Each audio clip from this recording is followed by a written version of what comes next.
WCL league 2024 tourney ఫైనల్లో Pakistan champions team చిత్తుగా ఉంచిన టీమిండియా ఛాంపియన్స్ సూపర్ విక్టరీ సాధించి టోర్నీ విజేతగా నిలిచింది. అయితే ఈ మ్యాచ్లో ఓడిపోవడం, అందులోనూ ఇండియా చేతిలో ఫైనల్లో ఓడి పరువు పోగొట్టుకోవడాన్ని పాకిస్తాన్ అభిమానులు, జర్నలిస్టులు, అక్కడ క్రికెటర్లు ఏమాత్రం తట్టుకోలేకపోతున్నారు. దీంతో ఎలాగైనా ఇండియా గెలుపును తక్కువ చేసి చూపించాలనే కుళ్ళు బుద్ధితో ఇండియా చీటింగ్ చేసి గెలిచిందంటూ నోటికొచ్చినట్టు మాట్లాడుతున్నారు. ముఖ్యంగా వాళ్ళంతా ఫైనల్లో హాఫ్ సెంచరీ చేసి పాకిస్తాన్ ఓటమిలో కీ రోల్ పోషించిన అంబట్ రాయుడును టార్గెట్ చేస్తున్నారు. అసలు అంబట్ రాయుడును టీంలో ఆడించడమే చీటింగ్ అని కామెంట్ చేస్తున్నారు.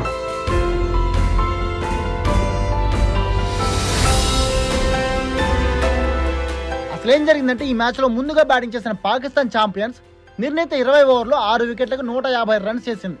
ఆ తర్వాత చేసింగ్లో ఇండియా ఛాంపియన్స్ 19.1 ఓవర్లలో 5 వికెట్లు కోల్పోయి 159 పరుగులు చేసి కంఫర్టబుల్ విన్ సాధించింది. ఈ విజయంలో India champions opener Ambati Rayudu key role పోషించాడు. 30 బంతుల్లో 5 ఫోర్లు 2 సిక్సర్లతో 50 రన్స్ చేసి సూపర్ హాఫ్ సెంచరీతో అదరగొట్టాడు. రాయుడు హాఫ్ సెంచరీతో పాటు యూసఫ్ పఠాన్ ధనాధన ఇన్నింగ్స్తో ఇండియా అద్భుతమైన విక్టరీ సాధించింది. దీంతో ఈ మ్యాచ్లో పాకిస్తాన్ ఓటమికి రాయుడే కీ రీజన్గా మారాడు. అయితే ఇక్కడ పాకిస్తాన్ వాళ్ళ 7 పంతా హాఫ్ సెంచరీతో అదరగొట్టిన అంబట్ రాయుడు పైన. ప్రొఫెషనల్ క్రికెట్కు పూర్తిగా దూరం కానీ రాయుడుని ఈ టోర్నీలో ఎలా ఆడిస్తారు? రాయుడు ఈ టోర్నీ ఆడేందుకే అనర్హుడు. ఇండియా టీం చీటింగ్ చేసి రాయుడుని ఆడించి మ్యాచ్ గెలిచిందంటూ కామెంట్ చేస్తున్నారు. రాయుడు భారత క్రికెట్కు మాత్రమే దూరం అయ్యాడు. విదేశాల్లో జరుగుతున్న క్రికెట్ లీగ్స్లో ఇంకా ఆడుతూనే ఉన్నాడు. 40 ఏళ్లు కూడా నిండిన రాయుడు దూకుడైన బ్యాటింగ్తో హాఫ్ సెంచరీ చేసి భారత్కు విజయాన్ని అందించాడు.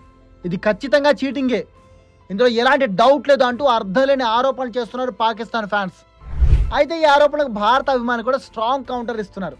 అంబట్ రాయుడు గురించి మాట్లాడే ముందు పాక్ జట్టులోని ఆటగాళ్ళ గురించి మాట్లాడాలంటూ నిలదీస్తున్నారు. పాక్ జట్టులో అంతర్జాతీయ క్రికెట్కు ఇంతవరకు వీడ్కోలు పలకని షోయబ్ మాలిక్ను ఎలా ఆడించారు? ఇప్పటికీ షోయబ్ మాలిక్ ప్రపంచవ్యాప్తంగా జరుగుతున్న రకరకాల లీగ్స్లో ఆడుతూనే ఉన్నాడు కదా.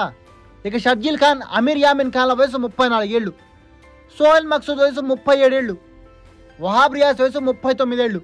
వీళ్ళలో ఒక వహాబ్ రియాజ్ తప్ప మిగిలిన వాడంతా రాయుడు కంటే వయసులో చిన్నవాళ్లే. మరి వాళ్ళని ఎలా టీంలో ఆడించారు? భారత్ చేతిలో ఓటమిని తట్టుకోలేక మీరంతా ఇలా ఏడుస్తున్నారంటూ కౌంటర్ అటాక్ చేస్తూ పాకిస్తాన్ ట్రోలర్ల నోళ్లు మూయిస్తున్నారు. మరి ఈ మ్యాచ్లో ఇండియా విజయంపై మీ ఒపీనియన్ ఏంటి? ఇండియా విన్పై నోటుకొచ్చినట్టు మాట్లాడుతున్న పాకిస్తాన్కు ఏమైనా కౌంటర్ ఇవ్వాలనుకుంటే కామెంట్లలో మీ కోపానంతా తీర్చేసుకోండి.